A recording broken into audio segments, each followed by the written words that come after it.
Hello friends, मैं हूँ CA Gauri Chichani from VD education.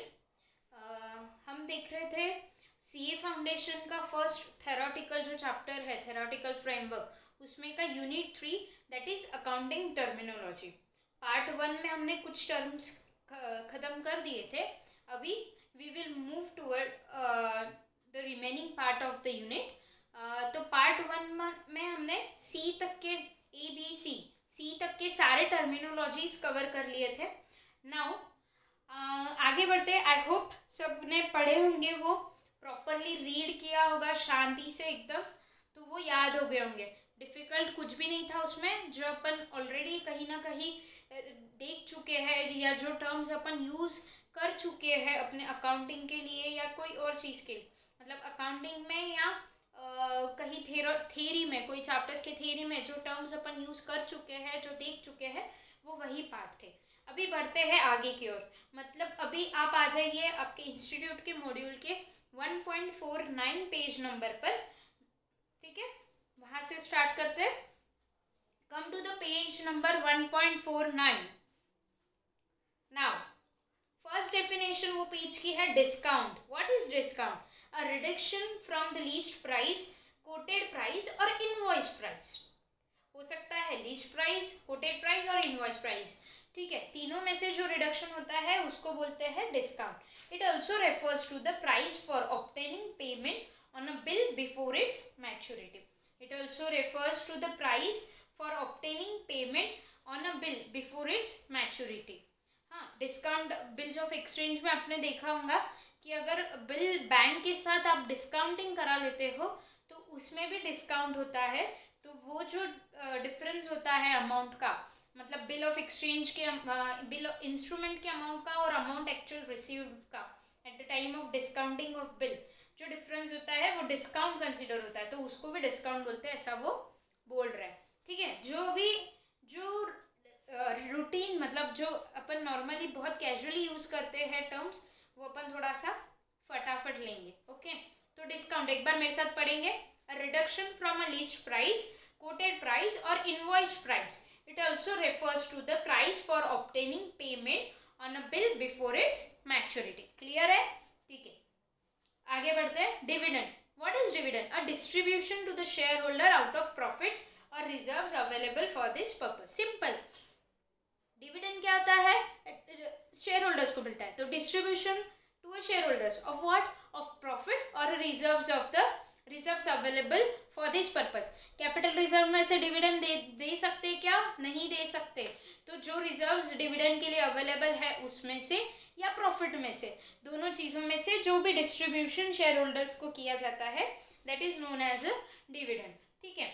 Next, entity concept. The view of the relationship between the accounting entity and its owner, which regards the entity as a separate person, distinct and apart from its owner. Separate legal entity, ये term तो आपने बहुत बार सुना होगा, law में भी सुना होगा या कोई और टॉपिक में, कंपनी लॉ में तो सुना ही होगा और कंपनी अकाउंट्स में भी आपने सुना होगा कि company is different and owner is different. मतलब कोई भी चीज़ में enterprise is different and its owner are different. दो अलग है, दोनों का एग्जिस्टेंस अलग है।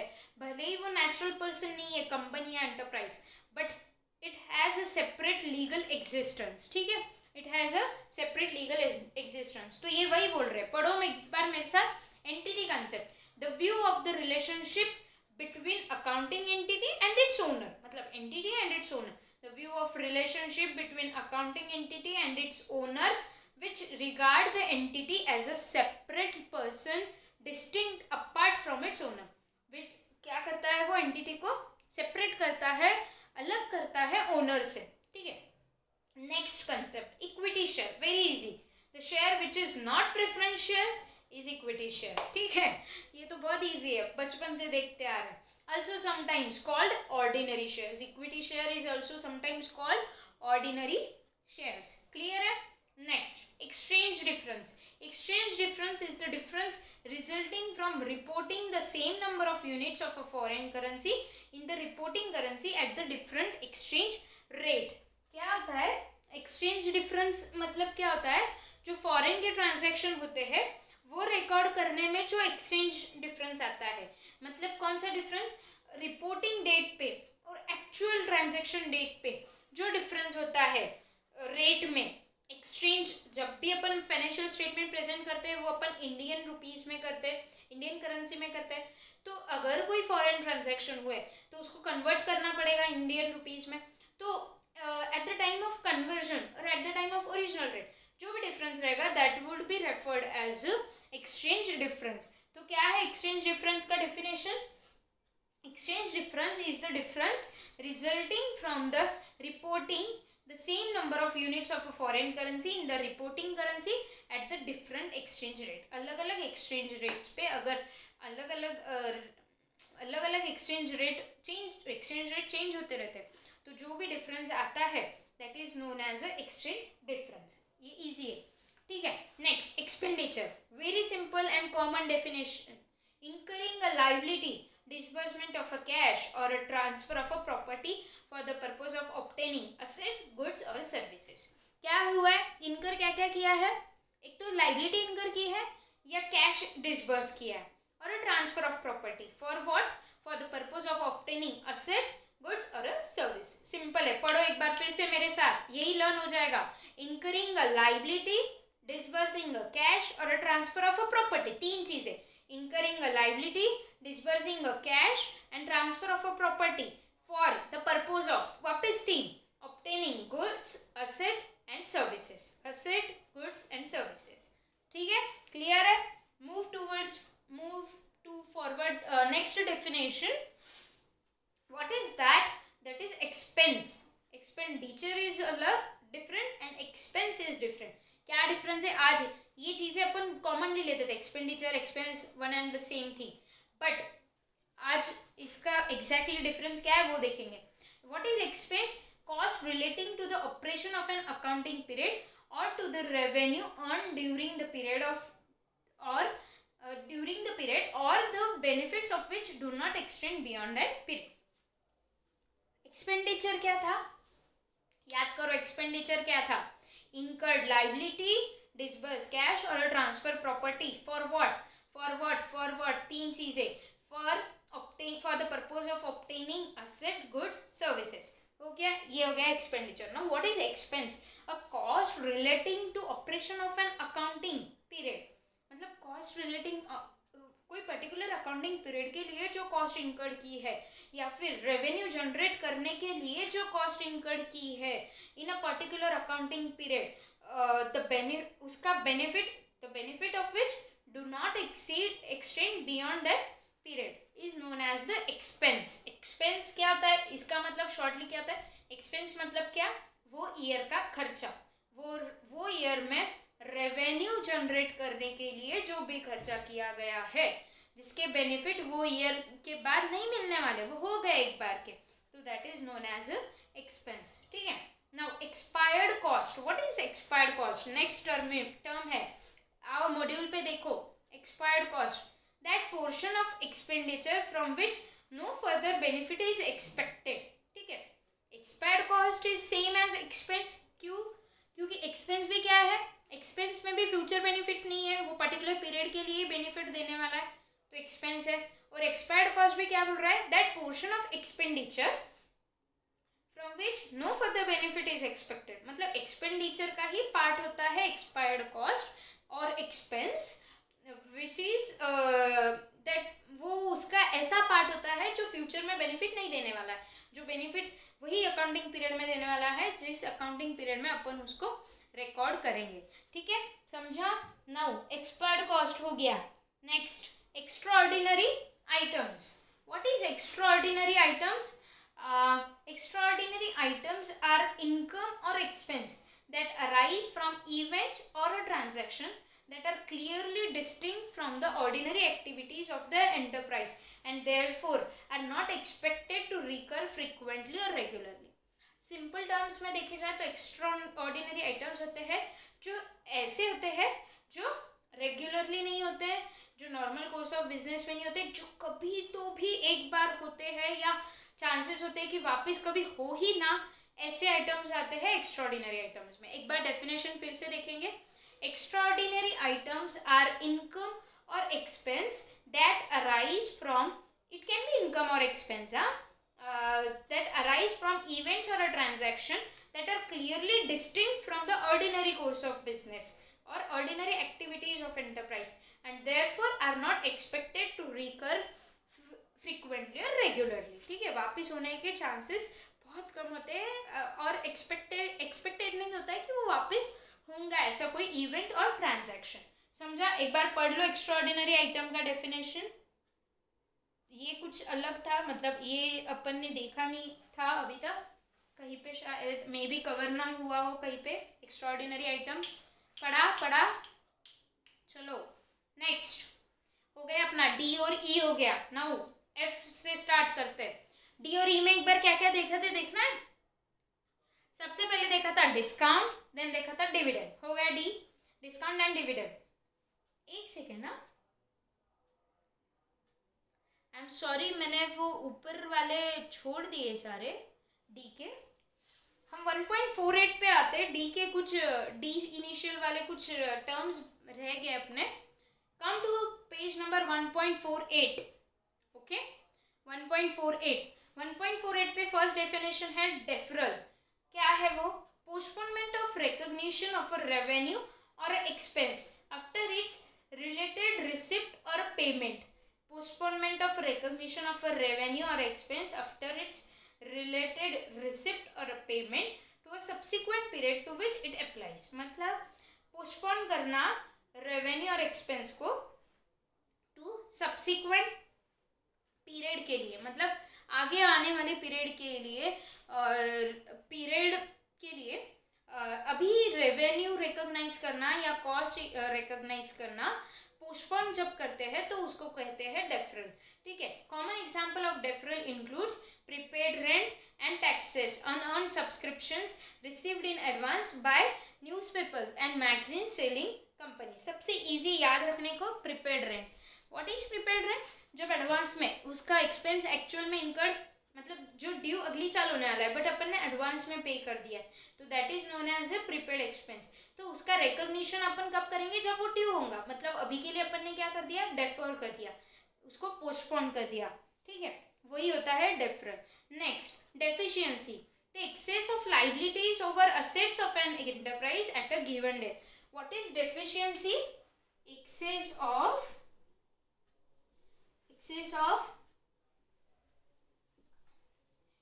of asset या excess of liabilities? excess of liabilities over asset. ठीक है, इसके ही साथ अपन देख लेते हैं सरप्लस. ये हो गया डेफिसिट. ठीक है, what is surplus? Excess of assets. जब असेट्स ज्यादा होती है लाइबिलिटी से तो वो होता है सरप्लस, और जब लाइबिलिटीज ज्यादा होती है असेट से तो वो होता है डेफिसिट. क्लियर है सबको? बहुत इजी है, ये आपने देखे भी होंगे. अकाउंटिंग मतलब अकाउंटिंग करते वक्त आते हैं. That is profit and loss. Loss means what? मतलब deficit is, loss means excess of expenditure over income, और profit means what? excess of income over expenditure. तो same चीज, excess of, if there is a excess of asset over liabilities then it is known as a surplus, and if there is a excess of liabilities over asset then it is known as a deficit. deficit मतलब कम है. क्या कम है?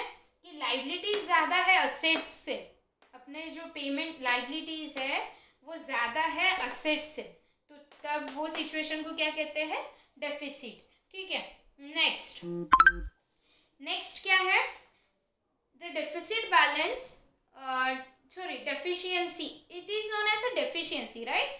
Deficiency is what? Excess of liabilities over asset of an enterprise at a given date.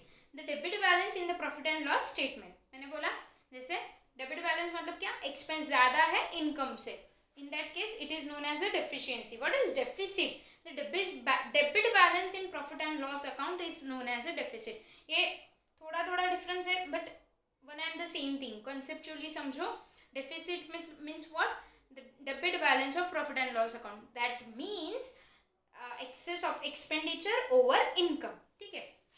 Now depletion, अभी अपना discuss हुआ था depletion, a measure of exhaustion of a wasting asset represented by a periodic write off cost और other substituted value.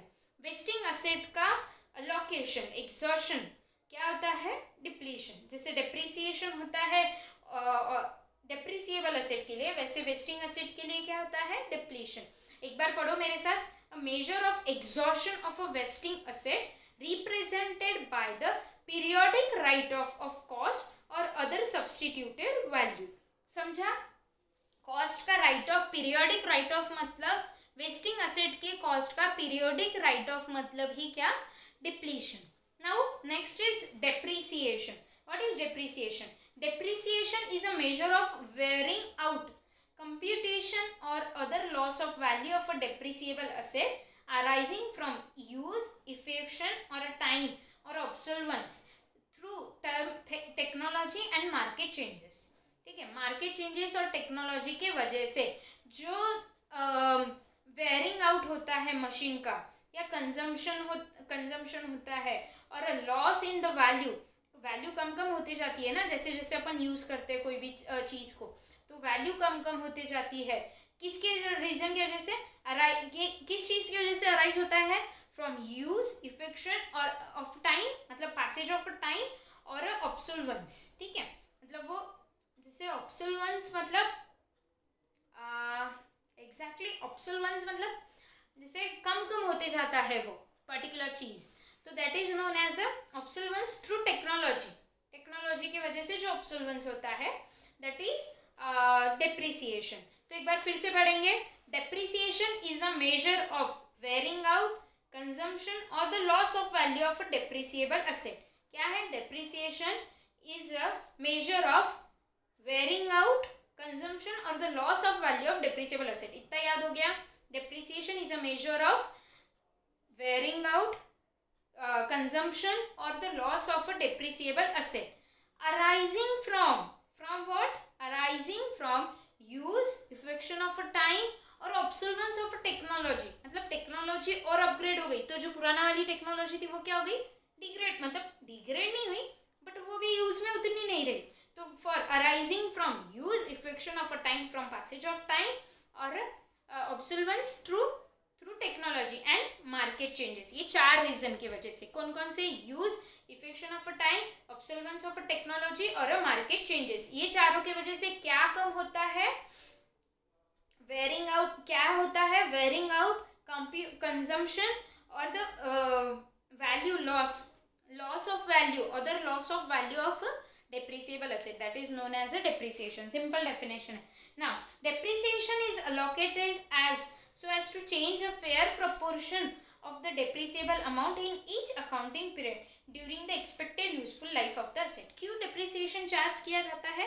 क्योंकि asset के expected life में, मतलब asset जितने पीरियड के लिए यूज होने वाली है उतने पीरियड के लिए उसका प्रॉपरली कॉस्ट का अलोकेशन हो जाए हर पीरियड में, जैसा जैसा वो यूज होगी। ठीक है, तो depreciation includes amortisation of assets whose useful life is predetermined, जिसकी लाइफ प्रीडिटरमाइंड है, यूजफुल लाइफ फाइनल है। जैसे अमोर्टाइजेशन किसके केस में होता है? Intangible asset. Intangible asset means what? Patent, copyrights, उनकी लाइफ तो फिक्स होती है, 15 years, 20 years, whatever it may be, तो उनकी लाइफ फिक्स होती है। उनके केस में क्या होता है? अमोर्टाइजेशन होता है, और वो डेप्रिसिएशन इंक्लूड्स द अमोर्टाइजेशन। ठीक है, समझ गया? एक बार लगा तो पॉज करके डेप्रिसिएशन देख लो क्या है उसमें डेप्रिसिएशन में लिखा हुआ।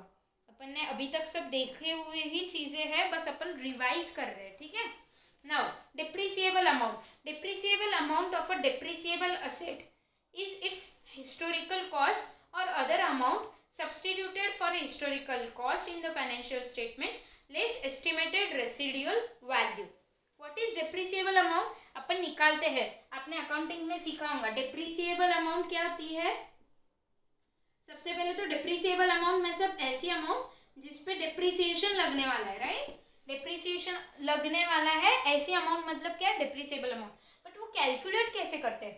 तो that will be calculated as cost of the asset मतलब हिस्टोरिकल कॉस्ट लेस, उसमें से अपन क्या करते हैं, लेस करते हैं। हिस्टोरिकल कॉस्ट पे डायरेक्ट डेप्रिसिएशन नहीं लगाते, historical cost less residual value, estimated residual value, estimated और एक्सपेक्टेड रेसिडुअल वैल्यू, मतलब एट द टाइम, मतलब उसकी लाइफ जब खत्म हो जाएगी तब जो अमाउंट एक्सपेक्टेड है कि मिलेगी ये असेट से, वो अमाउंट माइनस करके जो भी अमाउंट बचती है that will be the depreciable amount on which depreciation is charge. ठीक है, एक बार पढ़ेंगे डेप्रिसिएबल अमाउंट मेरे से फिर। Depreciable amount of a depreciable asset is its historical cost or other amount substituted for a historical cost in the financial statement less estimated residual value। समझा? Clear है? आगे बढ़ते। Depreciable asset, depreciable assets are asset which are expected to be used during more than one accounting period। सबसे important क्या है depreciable asset के लिए? वो more than one accounting period के लिए यूज, उसका यूज एक्सपेक्टेड होना चाहिए। तो क्या है, are expected to be use during more than one accounting period and have a limited useful life. Unlimited नहीं होना चाहिए। जैसे लैंड, लैंड की यूजफुल लाइफ डिफाइंड है नहीं है, तो land is not depreciate, land can never get depreciated. ठीक है, तो क्योंकि उसका यूजफुल लाइफ डेफिनेट नहीं है, तो यूजफुल लाइफ डेफिनेट नहीं है तो वो डेप्रिसिएबल असेट नहीं हुई।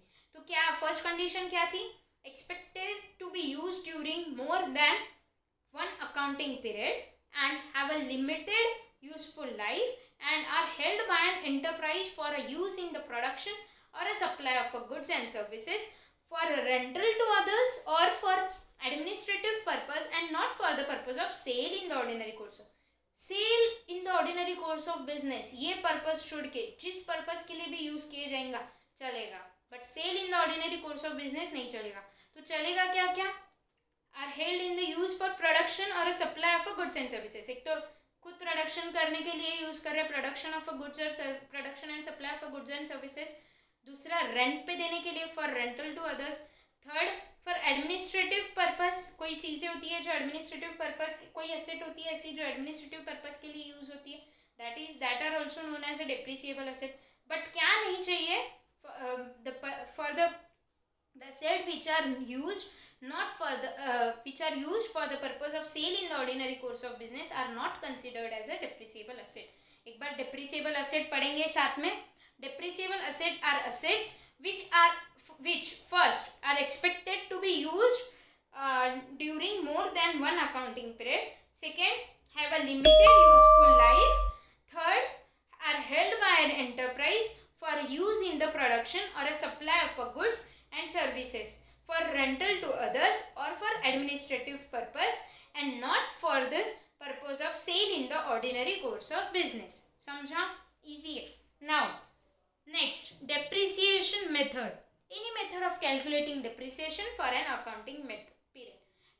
अलग अलग मेथड्स होते हैं, आपने देखे हैं अकाउंट्स में, straight line method, WDV method, production unit method, बहुत सारे मेथड्स हैं डेप्रिसिएशन कैलकुलेट करने के लिए। तो जो मेथड होता है उसको बोलते हैं any method of calculating depreciation is known as a depreciation method. Then depreciation rate, a percentage applied to the historical cost और the substituted amount of a depreciable asset, और in case of a diminishing balance method the historical cost और the substituted amount less accumulated depreciation rate easy है, percentage जो apply करते हैं वो depreciation charge करने के लिए। नेक्स्ट इजी है, मैं आगे बढ़ रही हूँ।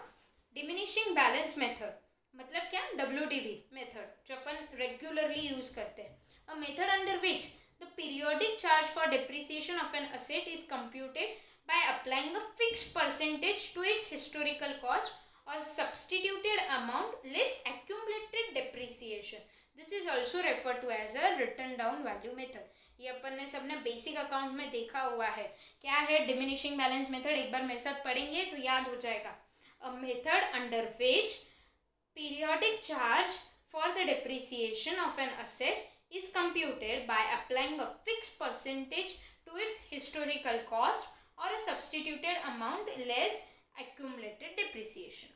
हिस्टोरिकल कॉस्ट और substituted amount less accumulated depreciation पे जो फिक्स परसेंटेज पे चार्ज किया जाता है हर साल, ऐसे अमाउंट को, ऐसे मेथड को डिमिनिशिंग बैलेंस मेथड बोलते हैं। और ये मेथड को return down value, that is WDV method जो अपन रेगुलरली फॉलो करते हैं, वो भी बोला जाता है। ठीक है, नाउ फिर उसके बाद आता है discount, dividend, entity concept, then equity shares, exchange difference, expenditure, expense, expired cost और एक्स्ट्रा ऑर्डिनरी आइटम्स। ये सब अपन ने देख लिए थे पहले, अपन पहले ये देखे थे, फिर ऊपर चले गए थे, एक पेज स्किप हो गया था, कोई नहीं, अभी अपन ने सब देख लिया है। अभी हम F से स्टार्ट करेंगे, दैट इज फेयर वैल्यू। तो मतलब क्या, पेज नंबर 1.49 फेयर वैल्यू। ठीक है, what is fair value? Fair value is the amount for which an asset could be exchanged or a liability settled between knowledgeable willing parties in an arm's length transaction. क्या है? Fair value is the amount for which an asset could be exchanged. एक तो asset exchange हो सकती है या liability settle हो सकती है, दो चीजें हो सकती है। Fair value is an amount, fair value दोनों की होती है, asset और liabilities दोनों की। तो जब asset, fair value is an amount for which asset could be exchanged और liability settled, तो asset could be exchange, asset exchange हो सकती है, लाइबिलिटी सेटल हो सकती है। क्या हो सकता है? असेट एक्सचेंज हो सकती है, लाइबिलिटी सेटल हो सकती है। Between whom? Knowledgeable and willing parties in an arm's length transaction. Very important. The parties should be knowledgeable and willing to transact at the arm's length price. मतलब क्या? जो normal price है वो price में, उसमें कोई डिस्क्रिमिनेशन नहीं आना चाहिए। ठीक है, then that is known as a fair value. Then fair market value. What is fair market value? The price that would be agreed to in an open and unrestricted market. मतलब अभी open market में जहाँ पे कोई restriction नहीं है, कोई भी खरीद सकता है, कोई भी बेच सकता है, ऐसे मार्केट में जो वैल्यू रहेगी that is fair market value. तो एक बार पढ़ते हैं, the price that would be agreed to in an open and unrestricted market between knowledgeable and willing parties dealing at the arm length who are fully informed and are not under any compulsion to transact. जो कोई compulsion में नहीं है, fully informed है transaction के बारे में, arm's length price पे ट्रांजैक्शन कर रहे हैं, नॉलेजेबल है, विलिंग पार्टीज है, in an open and unrestricted market. तो वो मार्केट में जो वैल्यू है that is known as a fair market value. एक बार फिर से मेरे साथ पढ़ेंगे fair market value. The price that would be agreed to in open and unrestricted market between knowledgeable and willing parties dealing at the arm's length dealing at the arm's length who are fully informed and are not under any compulsion to transact कोई compulsion नहीं होना चाहिए उन पे। तो इन that case कोई भी compromise हो सकता है अमाउंट में, तो वो कॉम्प्रोमाइज़ नहीं होना चाहिए, फेयर मार्केट वैल्यू होनी चाहिए।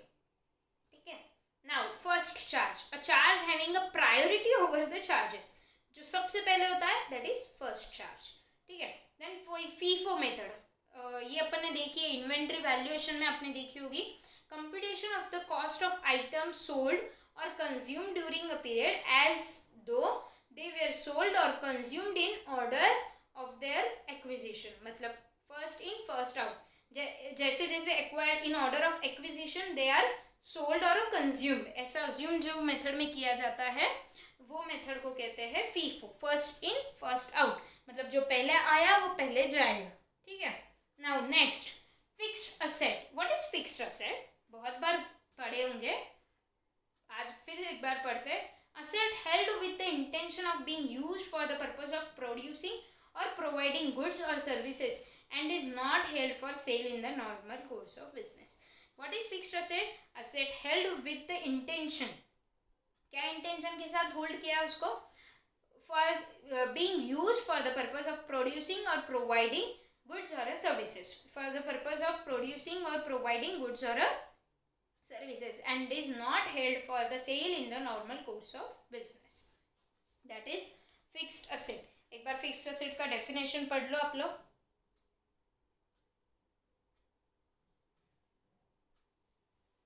Now fixed cost. What is fixed cost? That cost of production which by its very nature remains unaffected in a defined period of time by variation in the volume of production. Fixed cost मतलब क्या कि production में कितना भी change हो, units कितने भी change हो, that cost remains the fixed for a definite period of time. तो क्या रहेगा? That cost of production which bye it's very nature remains relatively unaffected in a defined period of time bye variation in the volume of production. मतलब volume of production का उस पर वो cost पे कोई अफेक्ट नहीं होगा, वो डेफिनेट पीरियड के लिए उतना ही फिक्स्ड रहेगा. That is known as a fixed cost. ठीक है. Then fixed deposit. Deposit for a specified, जैसे रेंट. फिक्स्ड कॉस्ट का एग्जांपल जैसे रेंट होता है.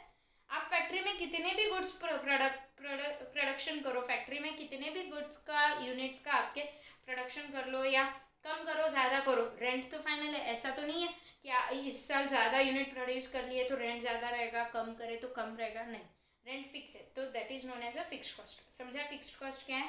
ठीक है. Next, fixed deposit. Deposit for a specified period and a specified rate of interest. ये तो कॉमन, बहुत कॉमन टर्म है.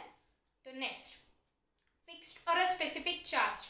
A charge which attracts to a particular asset which is identified when the charge is created and the identity of the asset does not change during the subsistence of the charge. मतलब क्या? ऐसा charge जो fixed है. मतलब बोला था charge की definition देखी थी तब उसमें अपन ने देखा था fixed charge and floating charge. तो ये आया फिक्स्ड चार्ज. क्या है? A charge which attaches to a particular asset which is identified when the charge is created and the identity of the asset does not change during the subsistence of the change. मतलब कोई particular liability के against कोई particular definite asset जो fix है, मालूम है यही asset उसके अगेंस्ट चार्ज दी हुई है, तो that is fixed charge. And floating charge means on all assets. नीचे ये देखो floating charge, a general charge or a sum or all assets of an enterprise which are not attached to a specific asset and are given as a security against the debt. Floating charge means on all assets होता है वो generally.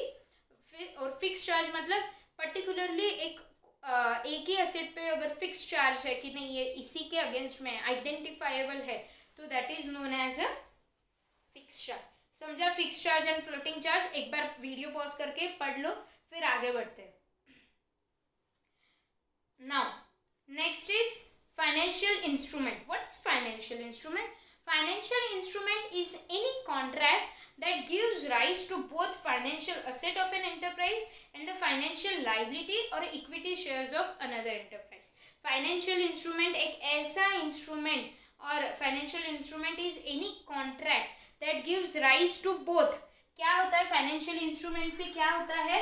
एक तो financial asset आती है, ठीक है, financial asset आती है या फाइनेंशियल लाइबिलिटी आती है. दोनों चीजें आ सकती है. या फिर वो क्या बोल रहे हैं? और equity share of another enterprise. मतलब तीन चीजें, equity of another enterprise, of another entity. ये फाइनेंशियल इंस्ट्रूमेंट का सी फाइनल में बहुत इंपॉर्टेंट एंड बड़ा चैप्टर है. तो फाइनेंशियल इंस्ट्रूमेंट में क्या आती है? A contract which gives rise to financial asset, financial liability, ठीक है, financial liability and equity of another enterprise. Now next, foreign currency. Foreign currency is a currency other than reporting currency of an enterprise. वो foreign financial instrument का definition important है, mark कर लेना. फॉरेन करेंसी क्या है? उसके नीचे foreign currency. Foreign currency is a currency other than the reporting currency of enterprise. ठीक है. Now next, forfeited shares. A share to which title is lost by the member for non payment of call money और a default in fulfilling any engagement between members or expulsion of a member where the article specifically provide therefore. Forfeited shares मतलब ऐसे shares जो share holder से company ने ले लिए, जब्त. अपने नॉर्मल अगर आपको मराठी या हिंदी समझती होगी तो जब्त कर लेना, जब्त कर लेना, उसको कहते हैं फॉरफिट कर लेना.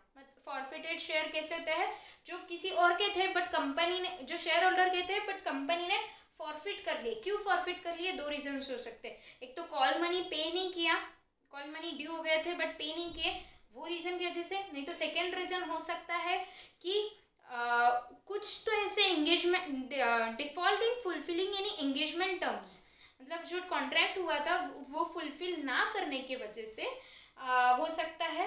या फिर एक्सपल्शन ऑफ मेंबर, मेंबर को एक्सपेल्ड कर दिया, मतलब निकाल दिया, हकाल दिया from company. But it should be mention, ये अलाउड आर्टिकल्स ऑफ एसोसिएशन से होना चाहिए, तभी हो सकता है। ठीक है, तो फॉरफिटेड शेयर्स का डेफिनेशन एक बार पढ़ेंगे। A share to which title is lost by the member, title is lost by the member for non-payment of call money or a default in fulfilling any engagement between members or expulsion of a member where the articles specifically provide therefor।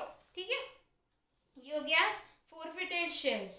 now next, what is next, free reserves।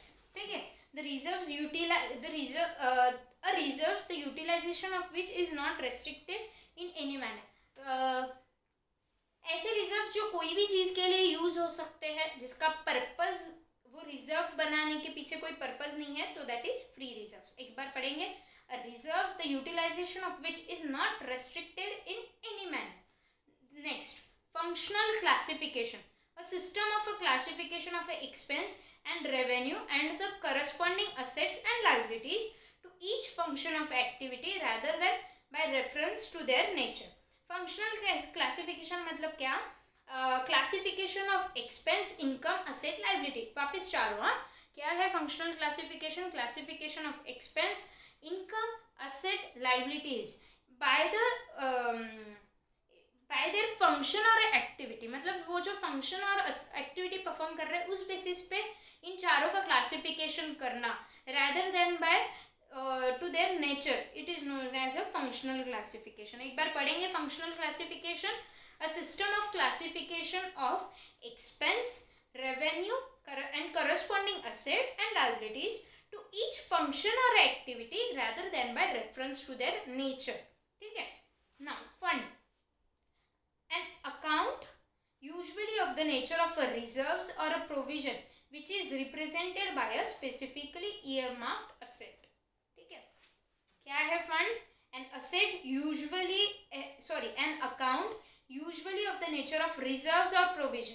कैसा नेचर का account है ये, reserves और provision, which is represented by a specifically earmarked asset, जो asset के लिए specifically earmark किया गया है, ऐसा रिजर्व और प्रोविजन का अकाउंट मतलब क्या होता है, फंड। नाउ नेक्स्ट, होते हैं बहुत सारे डोनेशन फंड, ऐसे वैसे जो फंड्स होते हैं जो स्पेसिफिकली कोई असेट के लिए, जैसे बिल्डिंग फंड, मतलब बिल्डिंग बनाने के लिए जो पैसा अपन जमा करते चल रहे हैं, प्रोविजन बना रहे हैं या जो रिजर्व बना रहे हैं, तो उसको कहते हैं फंड, तो दैट इज फंड, वो वाला फंड है ये। तो now next, fundamental accounting assumptions. Now basic accounting assumption which अंडरलाई the preparation and presentation of financial statement. ठीक है, फंडामेंटल अकाउंटिंग अजम्पशन, ये आपने बहुत बेसिक अकाउंटिंग में देखा होगा कि 3 अकाउंटिंग अजम्पशन है जो दैट आर बेसिक अज्यूम्ड है कि वो फॉलो हो ही रहे हैं in preparation and presentation of financial statement. What are those 3 accounting assumptions? A going concern, consistency and accrual. Unless otherwise specified, the financial statement are prepared on the basis of which assumptions?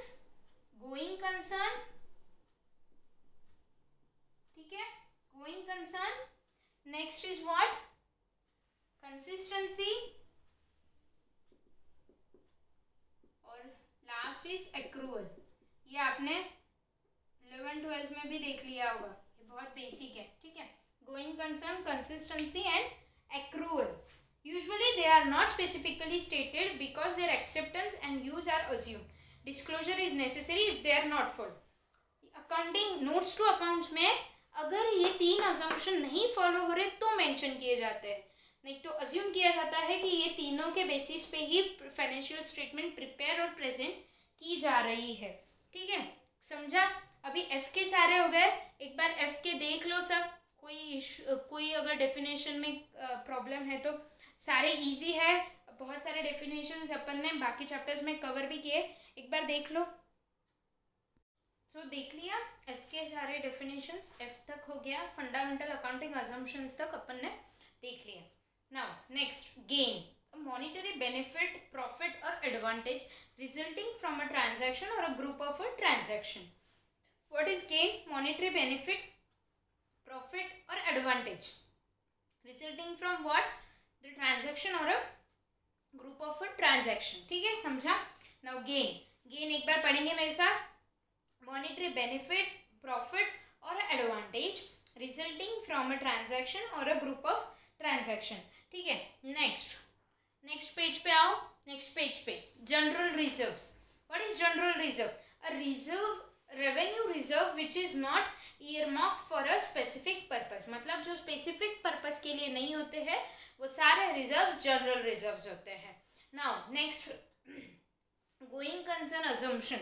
यहाँ जो अपन ने देखा था ये going concern assumption, ये fundamental basic assumption है ना, in preparation which is used in preparation and presentation of financial statement। तो गोइंग कंसर्न अजम्पशन का मीनिंग क्या आता है? The accounting assumption according to which an enterprise is viewed as a continuing in operation of the foreseeable future.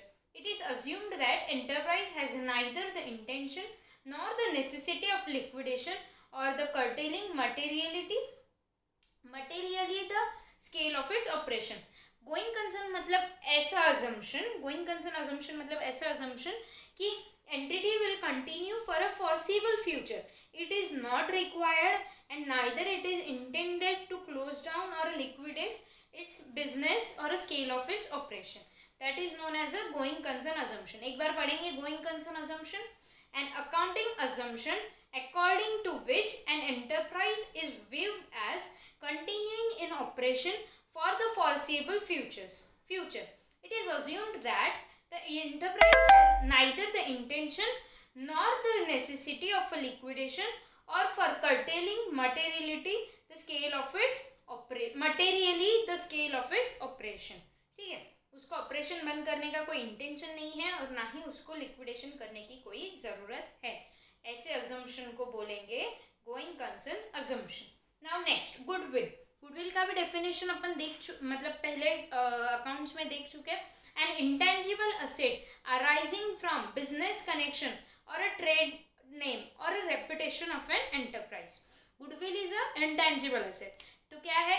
Goodwill is an intangible asset arising from business connection और अ trade name और अ reputation of a business. कोई particular enterprise का reputation means it's goodwill, तो वो होता है goodwill. Now next is gross margin or a gross profit. Easy है, the excess of proceeds of goods sold and services rendered during a period over their cost before taking into account administration, selling and financing expenses. मतलब ऐसा profit, ऐसा amount जो access है किससे, मतलब जिसका cell proceed cost से ज़्यादा है, बिफोर कंसिडरिंग व्हाट, तीन चीज़ें, administration expenses, selling expenses and finance expenses. तीनों चीज़ें कंसिडर करने से पहले जो एक्सेस अमाउंट बचता है, sale minus cost of goods, तो that is gross profit margin. When the result of this computation is negative it is referred to as a gross loss. समझा? कौन सी तीन चीज़ें ग्रॉस प्रॉफिट में नहीं कंसिडर होती है? एडमिनिस्ट्रेशन, सेलिंग एंड डिस्ट्रीब्यूशन, और फोर्थ इज फाइनेंसिंग चार्जेस। तीन चीज़ें, administration, selling, distribution and financing charges. तो ये हो गया आपका ग्रॉस मार्जिन और ग्रॉस प्रॉफिट। इसमें ही ग्रॉस लॉस भी कंसिडर हो। Now government, what is government? Government refers to the government agencies and similar bodies whether local, national और इंटरनेशनल। इसमें सब कंसिडर होते हैं, local government also, national government also and international government also. ठीक है। Now government grants, what is government grants? Next definition क्या है? Government grants are assistance by government in cash or a kind to enterprise for a past or a future compliance with a certain conditions. They exclude those form of government assistance which cannot reasonably have a value placed upon them, and transaction with the government which cannot be distinguished from the normal trading transaction of the enterprise. Government grant एक ऐसा amount है, मतलब एक ऐसा government की तरफ से assistance है, that is help. Assistance means what? Help. Assistance by government in cash और इन काइंड. मतलब ये it can be in the cash और it can be in the kind. For what? To an enterprise for past और future compliance. उसके साथ कोई conditions attach होती है जो कंप्लाई करने के बाद एंटरप्राइज को गवर्नमेंट ग्रांट मिलता है.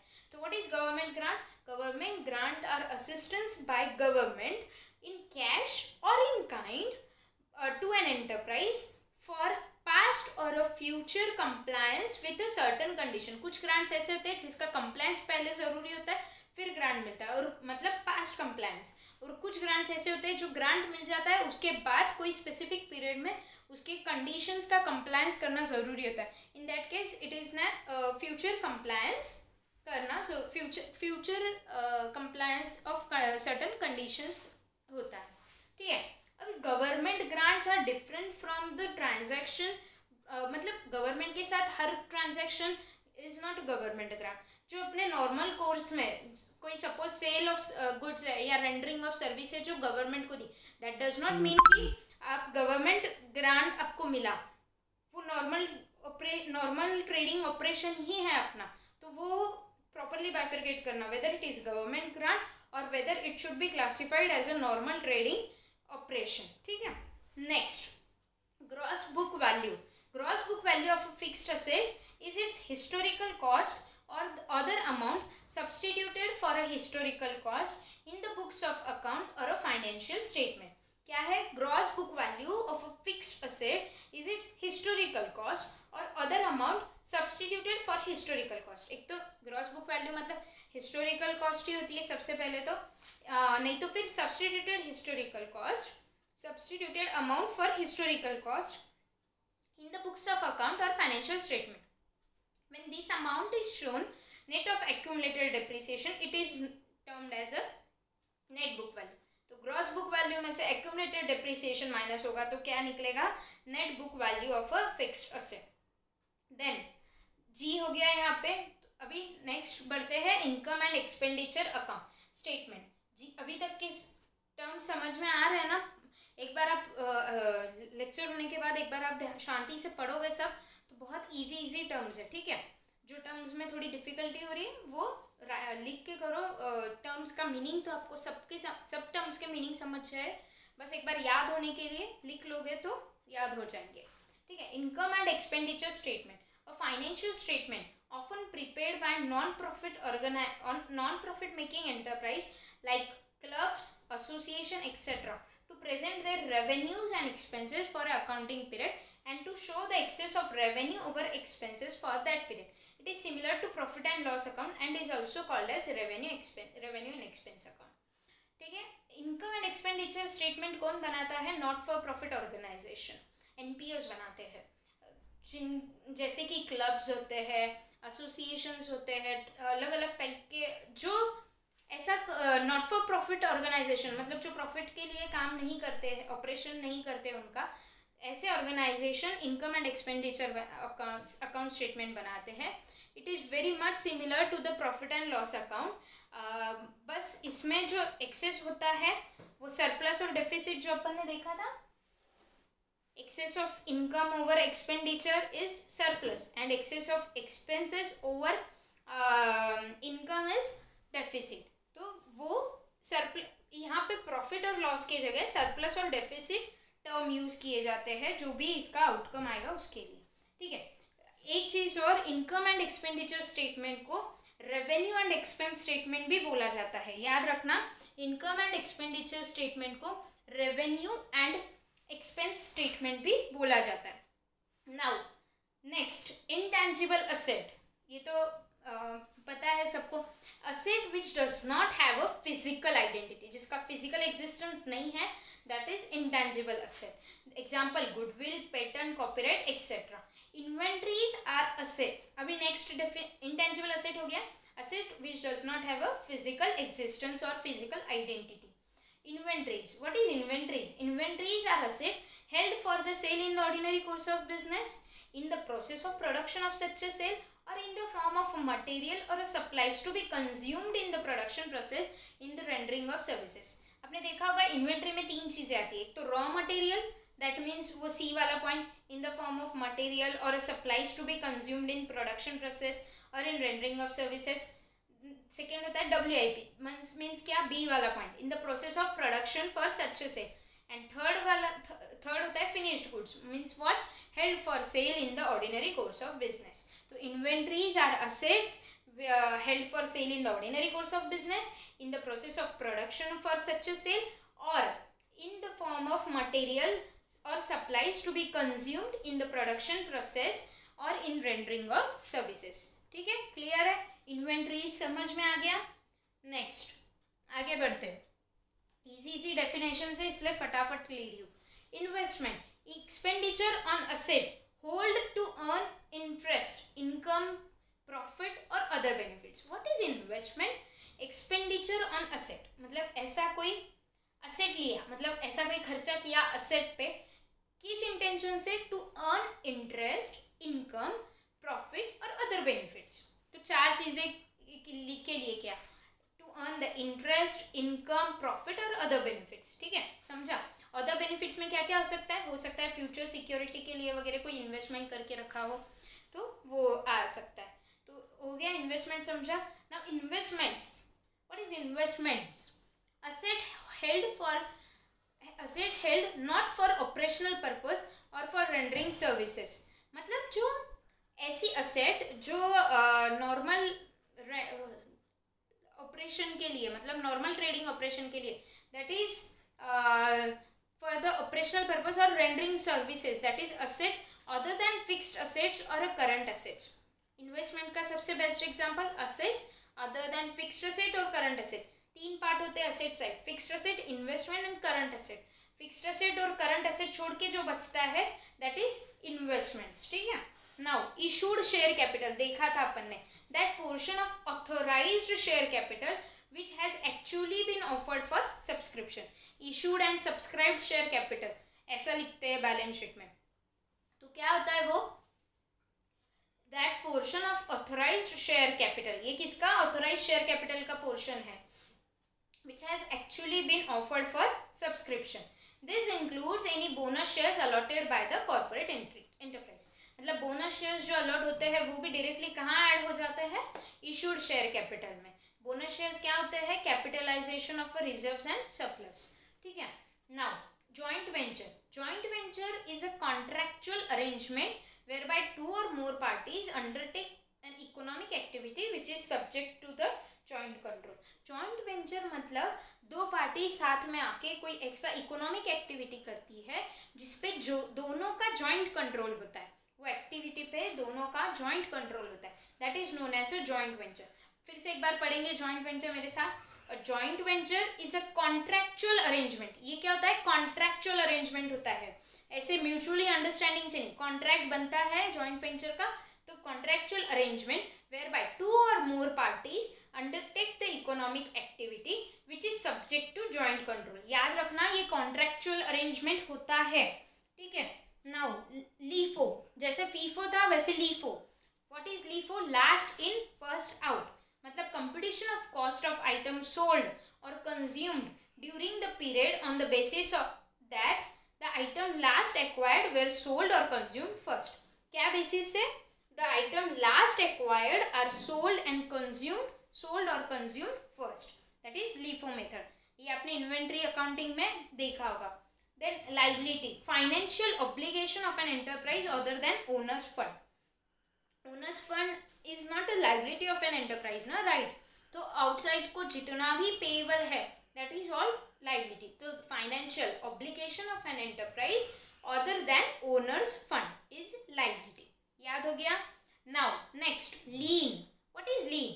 मतलब right of one person to satisfy the claim against another by holding और retaining the position of that others asset और प्रॉपर्टी. कोई प्रॉपर्टी पे लीन होता है, मतलब right of one person to satisfy the claim against another, मतलब मेरा कोई लाइबिलिटी है वो क्लियर करने के लिए कोई अगर प्रॉपर्टी में लीन पे दे रही हूँ, मतलब उस सामने वाले का राइट है उस पर, यूज मैं कर रही हूँ बट सामने वाले ने उस पर राइट लिया है, मतलब वो लीन किया है, तो that will be used to satisfy the claim by another person for holding और retaining position of others property और असेट। ठीक है, एक बार लीन पढ़ेंगे। Right of one person to satisfy the claim against another by holding or retaining possession of others asset or a property, कोई और दूसरे की asset और property को होल्ड करना या possession लेना उसका, for what, to satisfy the claim against that another person। ठीक है, जो उसका right होता है वो right को कहते हैं lien। ठीक है, long term liability which does not fall due for the payment in relatively short period, that is normally a period more than 12 months। ठीक है, 12 months से ज़्यादा से 12 months के बाद जो लाइबिलिटी ड्यू होने वाली है, fall due for payment, that is known as a long term liability. समझा? Then lease is a agreement. Lease is just like a rent है ना, तो lease is an agreement whereby the lessor conveys to the lessee in the return of for a payment or a series of a payment the right to use an asset for a agreed period of time। Lease के case में क्या होता है, lease is as much same as rent. कोई asset rent पे देते, कोई asset rent मतलब कोई प्रॉपर्टी अपन रेंट पे देते हैं, जैसे कोई असेट रेंट पे देते हैं on an agreement that periodic payment जाएंगे और वो right to use that asset will be towards the lessee. ठीक है, नहीं, right to use the asset towards the lessor. तो क्या है लीज, एक बार पढ़ेंगे साथ में। Lease is an agreement whereby the lessor conveys to the lessee in return for a payment और a series of a payment the right to use N asset for an agreed period of time. समझा? Lease is what is lease, एक बार पढ़ लो। Next, materiality. ठीक है, an accounting concept according to which all relatively important and relevant items, that is items the knowledge of which might influence the decision of the user of the financial statement are disclosed in the financial statement। ऐसे financial statement में के ऐसे items that may influence the decision of the user of financial statement that are known as a material item। तो materiality क्या होती है, which is relatively important and relatively important and relevant items। ठीक है, which all तो एक बार पढ़ेंगे materiality, an accounting concept according to which all relatively important and relevant items, that is items the knowledge of which might influence the decision of user of financial statements are disclosed in the financial statement। ठीक है, all material things should be disclosed in the financial statement so that it can give a true and fair view of financial statement। ठीक है, now next, mortgage। what is mortgage? A transfer of interest in specific immovable property for a purpose of securing a loan advanced or to be advanced an existing or future debt or the performance of an engagement which may give rise to a pecuniary liability। the security is redeemed when the loan is repaid और the date discharge और the obligations perform. कोई भी loan जब bank grant करती है तो उसके against में कोई असेट मॉर्गेज पे लेती है। मतलब क्या, एज अ सिक्योरिटी उसका ओनरशिप बैंक के पास होता है। जब वो लोन रिपे हो जाता है तो वो असेट फिर से जो ओरिजिनल ओनर है उसको ट्रांसफर की जाती है। ठीक है, तो क्या है मॉर्गेज, एक बार साथ में पढ़ेंगे। A transfer of a interest in specific immovable property। Mortgage is used for immovable property। तो transfer of a interest in specific immovable property for the purpose of securing a loan advanced or to be advanced an existing or future debt or the performance of an engagement which may give rise to a pecuniary liability। ऐसी कोई contract के against भी mortgage दिया जा सकता है कि कोई कॉन्ट्रैक्ट अगर कंप्लीट करना है, कंप्लीट करने के पहले ये सिक्योरिटी बोल के कि अगर कंप्लीट नहीं किया कॉन्ट्रैक्ट और ब्रीच कर दिया तो वो लैंड बेच के जो भी लॉस होगा वो जो इमूवेबल प्रॉपर्टी बेच के जो भी लॉस होगा वो रिकवर किया जाएगा अगर कॉन्ट्रैक्ट ब्रीच होने पे। तो इन दैट केस पिक्यूनरी लायबिलिटी अगर राइज होती है वो केस में भी एज अ सिक्योरिटी बोल के इमूवेबल प्रॉपर्टी मॉर्गेज की जा सकती है। The security is redeemed when the loan is repaid और द डेट डिस्चार्ज और द ऑब्लिगेशन परफॉर्म। अगर कॉन्ट्रैक्ट में जो ऑब्लिगेशन था वो परफॉर्म हो गया तो सिक्योरिटी विल बिकम डिस्चार्ज, उसका कोई चार्ज नहीं रहता, वो पर्टिकुलर वो उतने पार्ट के लिए ही होता है। ठीक है ना। नेक्स्ट इज नेट असेट्स और अ शेयर होल्डर्स फंड और अ नेट वर्थ। ये आपने बहुत बार देखा होगा। What is net worth? The excess of book value of asset other than fictitious asset of an enterprise over its liabilities. Net worth. What is net worth? Excess of assets over its liability. This is also referred to as a net worth or a shareholders fund. What is net assets? अपन ने net assets देखा था, उसी को net worth भी बोलते हैं या shareholders fund भी बोलते हैं। उसका मतलब क्या होता है? excess of assets over liabilities, समझा? Then net fixed assets, ये देखा था। Fixed assets less accumulated depreciation, then जो नीचे अमाउंट बचता है that is net fixed assets. Up to date मतलब वो एज ऑन डेट तक के नेट फिक्स्ड असेट होते हैं, क्योंकि डेप्रिसिएशन अगले साल में चेंज होते रहेगा तो नेट फिक्स्ड असेट का वैल्यू चेंज होते रहेगा। देन नेट प्रॉफिट और net loss, the excess of revenue over expenses during a particular accounting period. When the result of the computation is negative, it is referred to as a net loss. The net profit may be shown before or after tax. ये तो पता है, net profit before tax भी होता है, net profit after tax भी होता है। net profit बहुत easy term है, मैं आगे बढ़ रही हूँ। net realizable value. What is net realizable value? Net realizable value is the estimated selling price in the ordinary course of business less the estimated cost of completion and the estimated cost necessary to make the sale. What is net realizable value? Net realizable value एक ऐसी value जो estimated selling price, मतलब अगर अपन आज cell करेंगे उसको तो वो क्या अमाउंट मिलेगा उस पर, that is net realisable value. ठीक है, net realisable value means net realisable value means क्या है? Estimated selling price. Estimated selling price में से क्या क्या माइनस करना है आपको? एस्टिमेटेड कॉस्ट फॉर कंप्लीशन, अगर वो एसेट कंप्लीट नहीं है तो estimated cost for completion and the estimated cost necessary to make the sale, that is net realisable value. तो net realisable value is net realizable value is equals to estimated selling price। ठीक है, इसमें से क्या minus करना है? Estimated cost of completion, estimated cost of completion. ठीक है, next is estimated cost to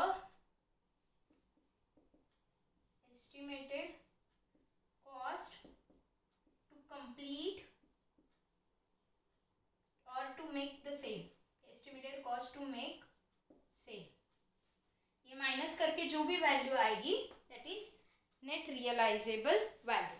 then obsolescence, अपने ऊपर आया था अपने को ऑब्सोल्वेंस का रेफरेंस।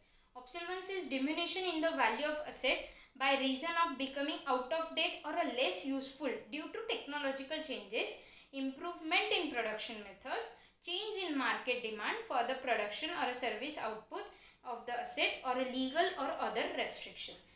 Obsolescence मतलब diminution in the value of asset. Due to which reasons? Due to क्या reason बोला है? Due to out of date, outdated technology, एक ये रीजन हो सकता है, राइट?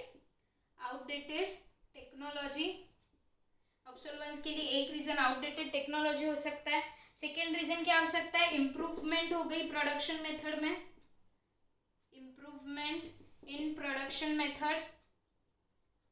ठीक है, improvement in production method next क्या और रीजन क्या हो सकता है ऑब्सोल्वेंट्स के लिए? चेंज इन डिमांड, ठीक है, वो पर्टिकुलर प्रोडक्ट के लिए मार्केट में जो डिमांड थी पहले उसमें कुछ कम ज़्यादा हो गया, तो चेंज इन डिमांड, तो वो होता है एक रीज़न। और अदर होता है लास्ट लीगल और अदर रेस्ट्रिक्शन। हो सकता है कि वो पर्टिकुलर टेक्नोलॉजी अभी लीगली अलाउड नहीं है यूज़ करना, तो दैट बिकम्स द ऑब्सोल्वेंस, मतलब डिमिनिशन इन वैल्यू, तो लीगल और अदर रेस्ट्रिक्शन, ठीक है। ये 4 रीजन हो सकते हैं ऑब्सोल्वेंस के लिए। क्या क्या एक बार देखो, outdated technology, improvement in production process, change in demand और लीगल और अदर रेस्ट्रिक्शंस। समझा? ठीक है, देन आगे बढ़ते हैं। Operating profit, what is operating profit? The net profit arising from normal operation and activities of an enterprise without taking account extraneous transaction and expenses of a purely financial nature। Financial nature के छोड़ के या extraordinary items छोड़ के जो normal only purely operation से जो profit आता है, नॉर्मल ऑपरेशन से या एक्टिविटी से जो प्रॉफिट आता है, दैट इज ऑपरेटिंग प्रॉफिट। एक बार फिर से पढ़ेंगे मेरे साथ। The net profit arising from normal operations and activities of an enterprise without taking account of extraneous transactions and expenses of a purely financial nature। समझा?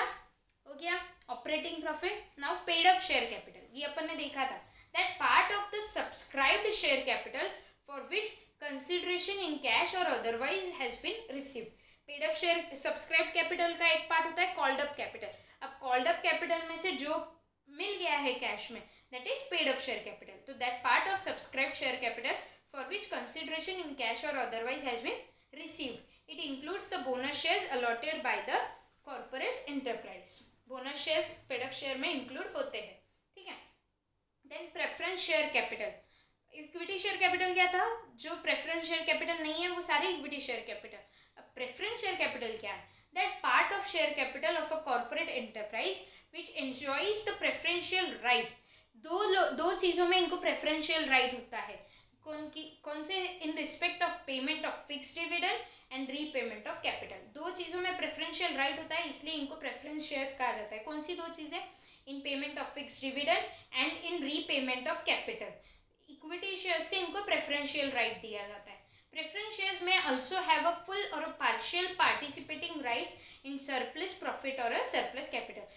They may have a partial or a full right in participating of a surplus profit or a surplus capital। मतलब जो preference shares को holders को dividend, debentures को interest वगैरह सब पर पे करने के बाद जो सरप्लस बचता है, हो सकता है प्रेफरेंस शेयर होल्डर्स को उसमें भी फुल और पार्शियल राइट हो, ठीक है। Then next preliminary expenses, expenses relating to the formation of an enterprise। These includes legal, accounting and share issue expenses incurred for the formation of an enterprise। Preliminary expenses मतलब enterprise बनाने के लिए जो खर्चे हुए, it may include legal expenses, accounting expenses और share issue expenses। So that all expenses are known as a preliminary expenses। Before starting the operation or for forming an enterprise, the expenses incurred, that expenses are known as a preliminary expenses। We all know about preliminary expenses, right? देखा है अपने accounting में। Now prepaid expenses, payment for expense in an accounting period, the benefit for which will accrue in the subsequent accounting period। For example prepaid rent, उसका benefit मतलब वो property अपन अगले accounting period में use करने वाले, but अपन ने rent उसका अभी pay कर दिया, तो benefit तो अगले accounting period में होगा, तो that will become the prepaid expenses। एक बार फिर से, payment for expense in an accounting period, the benefit for which will accrue in the subsequent accounting period, ठीक है। then next is prime cost। what is prime cost? the total cost of direct material, direct wages and other direct production expenses। what is prime cost? एक बार फिर से, the total cost of direct material, direct wages and direct production expenses। prime cost क्या आती है? prime cost सब direct हाँ, direct material,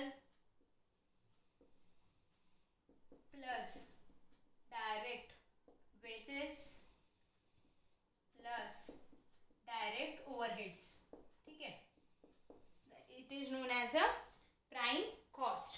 समझा? What is prime cost? And next, prior period items. Prior period items are income or expense which arise in the current period as a result of error or omission in the preparation of financial statement of one or more prior periods. अगर कोई error और omission से ऐसे कोई income और expense ये current period में generate हो जाती है but which is actually related to the prior period, मतलब prior accounting period, that items are known as a, it can be income or expense, तो that items are known as a prior period item. एक बार फिर से पढ़ेंगे. Prior period items are income or expenses which arise in the current period as a result of error or omission in the preparation of financial statement of one or more prior periods. ठीक है, समझा?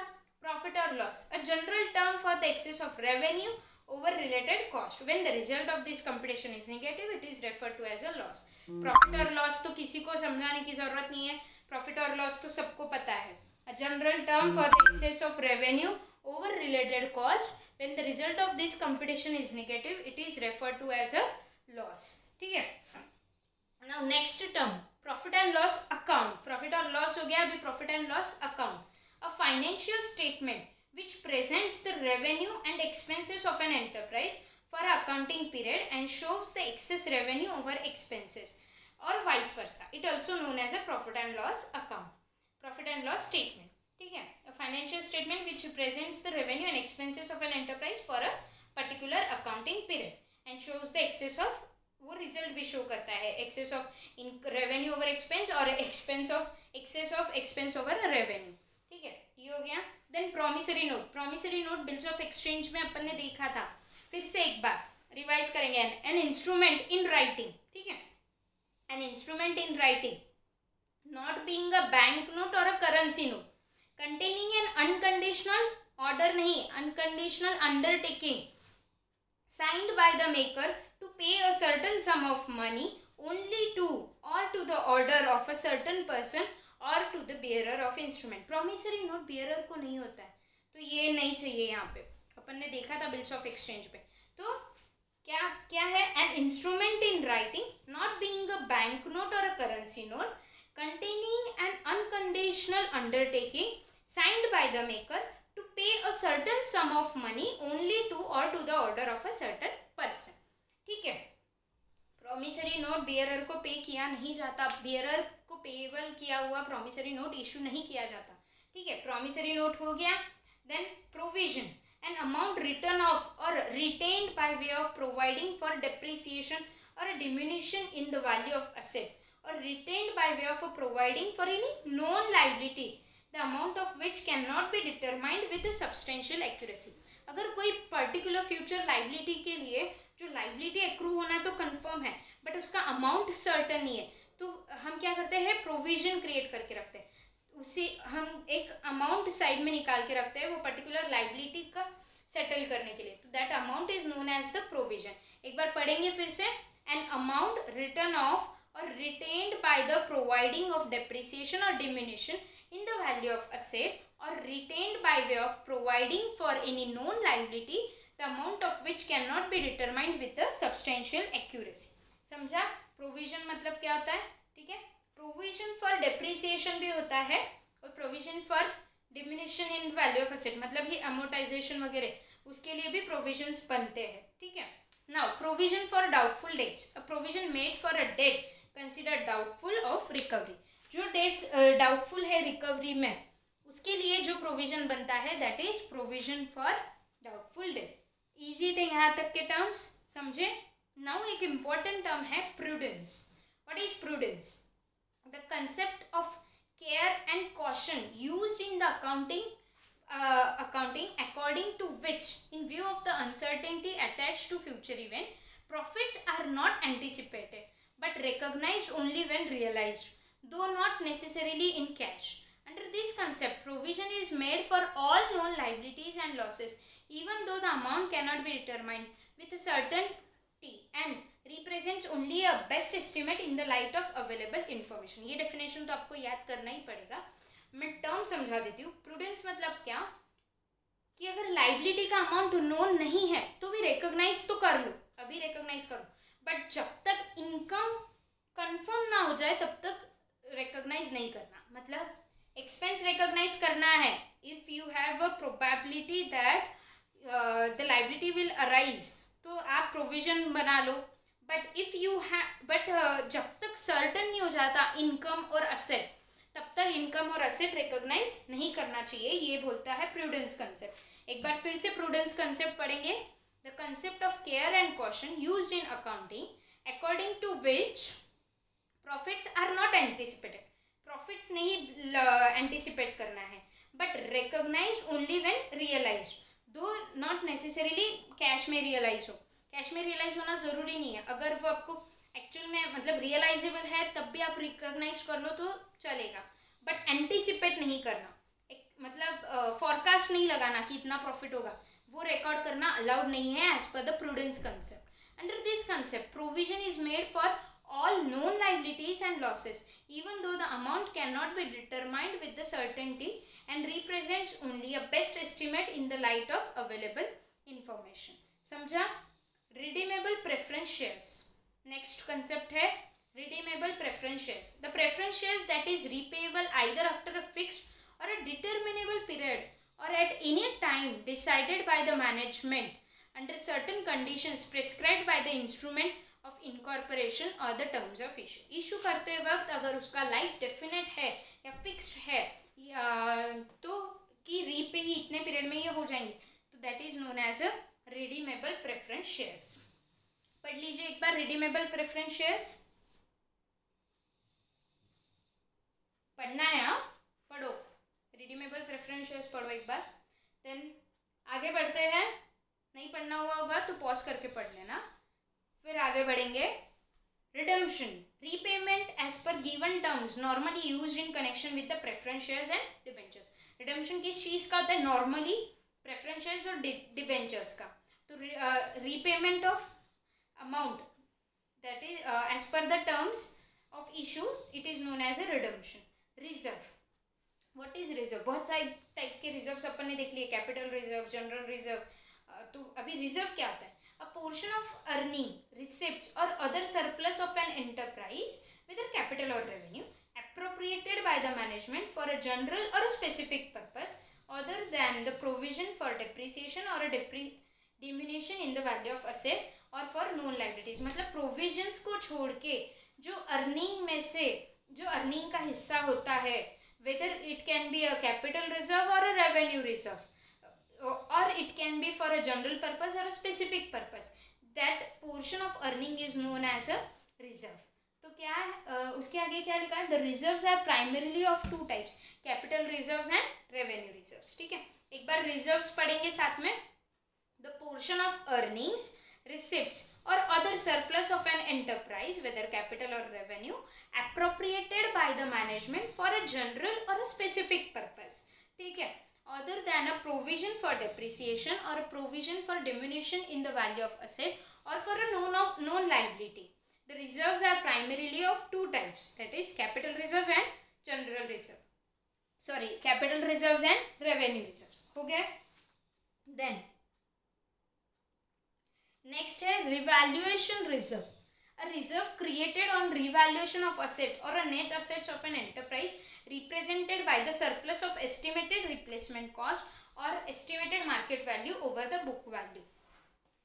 revaluation reserve क्या होता है? revaluation reserve जब भी आप आपके नेट असेट्स को रिवैल्यूड करते हैं, मतलब उसके रिप्लेसमेंट कॉस्ट या मार्केट वैल्यू, उसकी रिप्लेसमेंट कॉस्ट या मार्केट वैल्यू जब उसके बुक वैल्यू से ज़्यादा हो जाती है तो रिवैल्यूएशन होता है। रिवैल्यूएशन होने के बाद जो भी डिफरेंस रहेगा बिटवीन व्हाट बुक वैल्यू और market value, sorry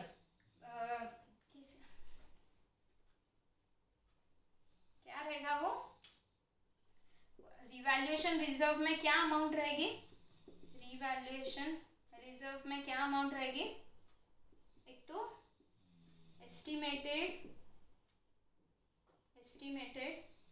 replacement cost,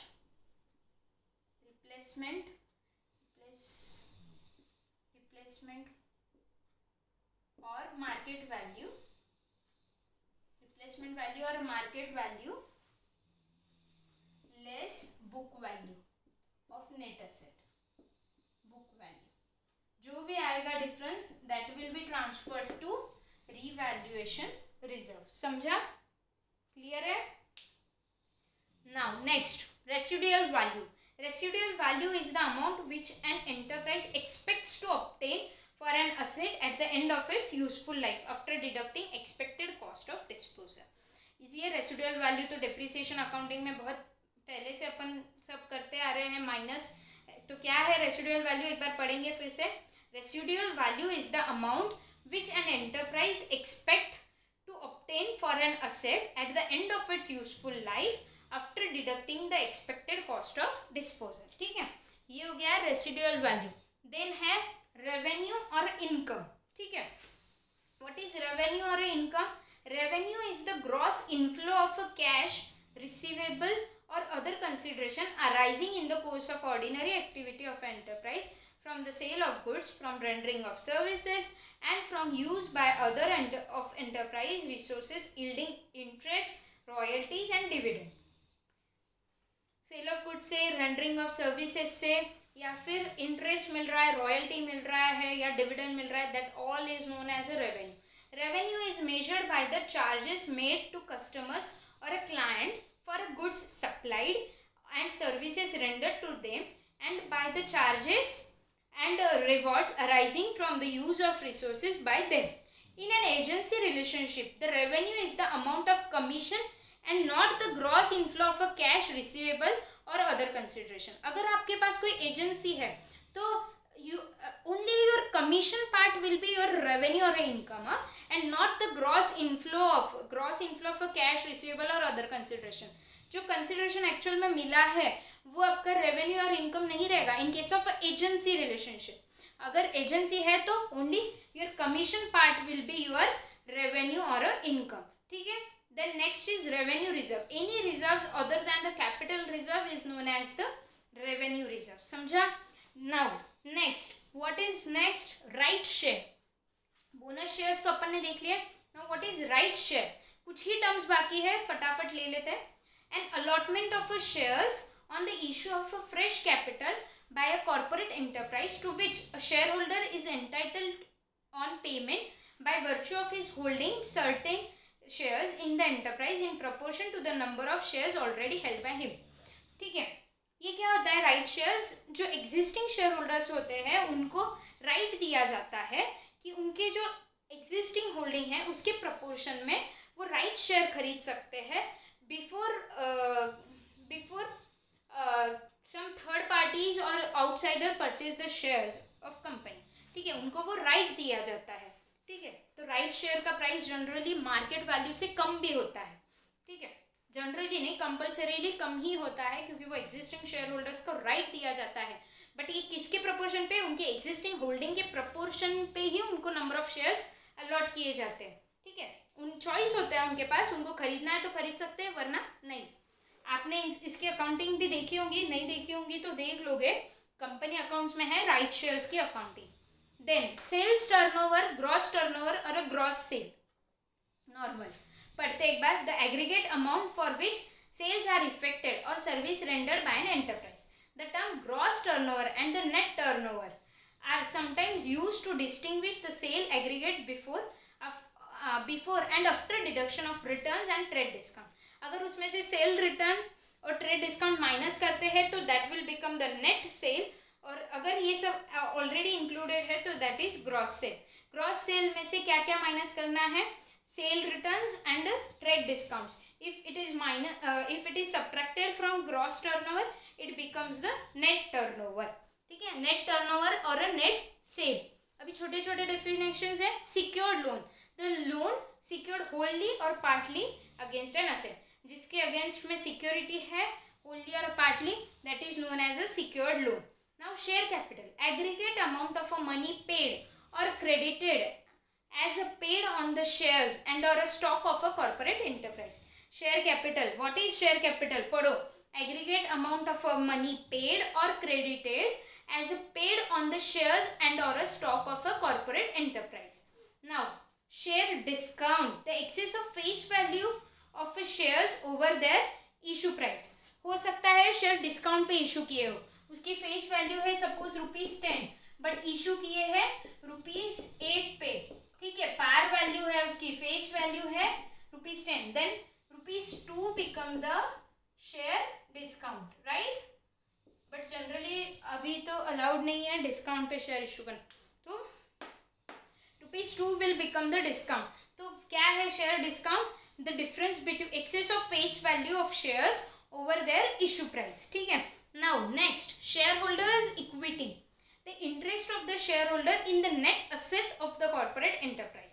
share holders equity और जो अपन ने देखा था कैपिटल, नॉर्मल कैपिटल, वैसे ही share holders equity, the interest of the share holder in the net assets of the corporate enterprise. However, in the case of liquidation, it is represented by the residual asset after meeting prior claims, ठीक है। In the case of liquidation, it is represented by the residual asset after meeting prior claims. इनको सबसे last में पे किया जाता है क्योंकि ये ओनर्स ऑफ द कंपनी होते हैं। Share issue expenses, cost incurred in connection with the issue and allotment of shares. Share issue expenses में दोनों आते हैं, इशू एंड अलॉटमेंट के expenses. These include legal and professional fees, advertising expenses, printing cost, underwriting commission, brokerage, and also expenses in connection with the issue of prospectus and allotment of shares. क्या क्या आते हैं share issue expenses में, एक बार याद करेंगे। Legal and professional fees, advertising expenses, printing cost, then underwriting commission जो होता है, अंडरराइटिंग कमीशन चार्ज भी इसी में आता है शेयर इशू एक्सपेंसेस में। देन ब्रोकरेज, अगर ब्रोकर्स है तो उनको ब्रोकरेज जो पेमेंट होता है वो, and also expenses in connection with the issue of a prospectus and allotment of shares, ठीक है, ये होते हैं share issue expenses. Now next क्या है, share warrants. What is share warrant? Share warrants or options are financial instrument that give the holder the right to acquire the equity shares. Share warrant ऐसा एक instrument होता है that give the holder the right to acquire the equity shares. क्या होता है share warrants, एक बार पढ़ेंगे, फिर से इजी है। शेयर वारंट और option are the financial instrument that give the holder the right to acquire the equity shares. क्या राइट देता है वो? To acquire the equity shares. Now securities premium, the excess of issue price of shares over their face value. अब ये case में क्या था? Discount था। अब ये क्या हो गया? अभी यही केस में सपोज 18 रुपीज पे इशू किया, 10 रुपीज उसका फेस वैल्यू था, 18 रुपीज में इशू किया, तो now that 8 will become the securities premium, ठीक है। कंपनी अकाउंट में इसकी अकाउंटिंग भी होती है, सिक्योरिटी प्रीमियम के अलग, शेयर डिस्काउंट के अलग, ठीक है। Now next, sinking fund, a fund created for the repayment of a liability for the replacement of an asset. Sinking fund depreciation method भी होती है सिंकिंग फंड में। तो ऐसा एक फंड जो क्रिएट किया जाता है for repayment of a liability or for the replacement of the asset. अगर कोई असेट कोई पर्टिकुलर पीरियड के बाद रिप्लेस करनी है, वो उसका अमाउंट बहुत ज़्यादा है, तो उसके लिए आज से फंड क्रिएट किया जाता है। That fund is known as a sinking fund, ठीक है। It can also be use for repayment of any particular liability, right. Then straight line method, ये तो पता है सबको, the method under which periodic charge for depreciation is computed by dividing the depreciable amount of depreciable asset by estimated number of years of its useful life. पढ़ लिया? एक बार पढ़ लो स्ट्रेट लाइन मेथड, रिवाइज कर लो, बहुत पहले पढ़ा हुआ होगा, हो गया। Then last few terms, last page, ठीक है।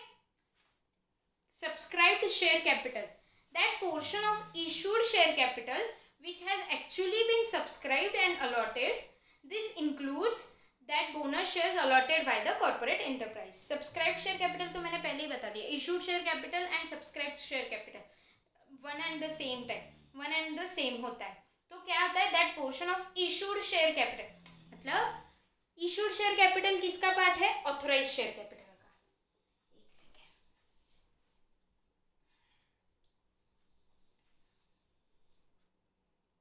सबसे ऊपर आता है ऑथोराइज्ड, ठीक है, authorised.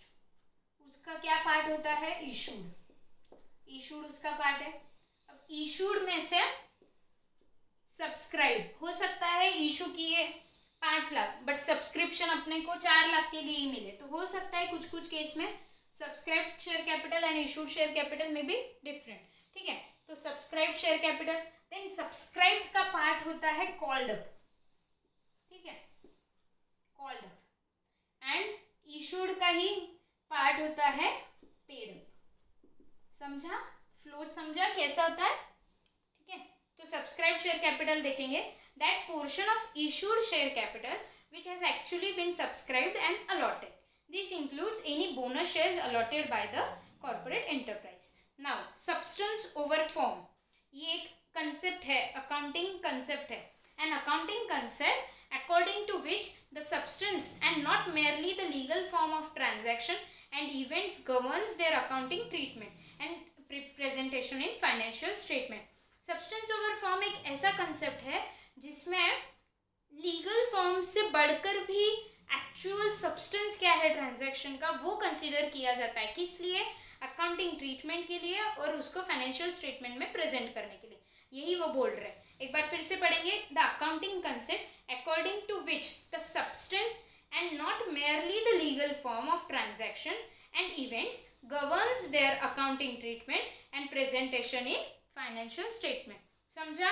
Then next, sundry creditors, trade creditors or trade payable सबको मालूम है, मैं पढ़ के बता रही हूँ, पढ़ो मेरे साथ। Amount owed by an enterprise on account of goods purchased और सर्विसेज रिसीव्ड और in respect of contractual obligation, also termed as a trade creditors, account payable, trade payable. समझा, ये तो बहुत बेसिक है। Then next definition is also very common, sundry debtor, trade debtor or a trade receivables, person from whom amounts are due for goods sold or services rendered or in respect of a contractual obligation, also termed as a debtor, trade debtor, account receivable or a trade receivable। समझा, clear है। Now surplus, surplus अपन already पहले देख चुके deficit के साथ। Credit balance in the profit and loss account after providing for proposed appropriation, example dividend or reserves, ठीक है। credit debit balance of profit and loss account is deficit and credit balance of profit and loss account is a surplus after providing for proposed appropriations, that is appropriation of profit किस चीज में होता है, dividend और reserves में। Clear है। now trade discount, a reduction granted by a supplier from the least price, जो invoice price में से रिडक्शन ग्रांट होता है उसको क्या बोलते हैं, इनवॉइस प्राइस में से जो रिडक्शन ग्रांट होता है उसको क्या बोलते हैं, कैश डिस्काउंट। और जो लीस्ट प्राइस में से रिडक्शन ग्रांट करता है supplier, that is known as the trade discount, ठीक है। Least price can be a MRP, मतलब एमआरपी जैसे नहीं, नॉट एग्जैक्टली एमआरपी, हाँ you can consider it as MRP, yes, least price, ठीक है। तो the reduction granted by a supplier from the least price of a goods or a services on a business consideration other than for prompt payment. prompt payment के लिए अगर कोई discount है तो that will be considered as a cash discount ना। तो other than prompt payment के लिए कोई डिस्काउंट अगर कोई रिडक्शन दे रहा है लीस्ट प्राइस पे सप्लायर, तो that is known as a trade discount, ठीक है। ट्रेड डिस्काउंट परचेज कॉस्ट में से लेस होता है, राइट। अपन ने देखा था 3 चीजें लेस होती है, ट्रेड डिस्काउंट, रिबेट, सब्सिडीज और लास्ट क्या था, ड्यूटी ड्रॉबैक्स, ठीक है। Now next, unexpired cost, that portion of an expenditure whose benefit has not yet been exhausted. Unexpired cost मतलब वो ऐसा कॉस्ट का ऐसा पोर्शन उसका जिसका बेनिफिट अभी तक खत्म नहीं हुआ है। तो क्या लिखा है, that portion of an expenditure whose benefit has not yet been exhausted. Then unissued share capital, that portion of the authorised share capital for which share have not been offered for subscription. Unissued share capital क्या है, ये इसका ही part, authorised में से क्या, authorised minus issued will remain the, ये दोनों का माइनस क्या रहेगा, अनइशूड, मतलब जो अभी तक इशूड नहीं किया है। तो unissued share capital, that portion of authorised share capital for which shares have not been offered for subscription. Then unpaid dividend which has been declared by the corporate enterprise but has not been paid, or the warrant or a check in respect whereof has not been dispatched within the prescribed period. Unpaid dividend क्या है? ऐसा dividend जो declare कर दिया है management ने but अभी तक पे नहीं किया है, या उसके अगेंस्ट में वारंट इशू नहीं किए, या चेक डिस्पैच नहीं किए हैं within the specified time. एक बार पढ़ेंगे फिर से। Unpaid dividend which has been declared by the corporate enterprise but has not been paid, or the warrant or the cheque in respect whereof has not been dispatched within the prescribed period. ठीक है, हो गया unpaid dividend. Then last is useful life. Useful life is either the period over which depreciable asset is expected to be used by the enterprise, or the number of production or a similar units expected to be obtained from the use of asset by the enterprise. Useful life दो terms में calculate की जा सकती है। एक तो number of years में, number of years in for which the asset is expected to be used by the enterprise, or in number of production units that is expected to obtain from the use of that asset। ठीक है, मतलब कोई asset इतने units produce करेगी तो that number of units will become its useful life। देन उसका depreciation production unit method पे से जाएगा, जितने जितने यूनिट वो ये मतलब टोटल एक्सपेक्टेड प्रोडक्शन यूनिट में से जितने यूनिट इस साल प्रोड्यूस करेगी उतना डेप्रिसिएशन जाएगा। और कुछ होती है लाइफ पे की, मतलब 10 साल चलेगी, 5 साल चलेगी, what ever may be the period पे जो डिफाइंड होती है, ऐसी भी एक यूजफुल लाइफ होती है। तो एक बार पढ़ेंगे last definition. Useful life is either the period over which depreciable asset is expected to be used by the enterprise, और द नंबर सेकेंड क्या है? द नंबर ऑफ प्रोडक्शन और similar units expected to be obtain from the use of the asset by the enterprise. यहाँ होती है आपके सारे terms खत्म। समझ गए सारे टर्म्स? एक बार शांति से मतलब लेक्चर होने के बाद एक बार शांति से सारे टर्म्स को अच्छी से रीड करो। आई एम श्योर आपको सारे टर्म्स समझ ही गए हैं। बस कुछ टर्म्स में जो वर्ड्स यूज़ किए हैं, जो स्पेसिफिकली वही होने चाहिए अकाउंटिंग के लिए, जो डेफिनेशन के लिए वही होने चाहिए, तो वो टर्म्स एक बार याद करने के लिए आप प्रॉपरली एक बार सारे टर्म्स फिर से रीड करो। ठीक है, थैंक यू।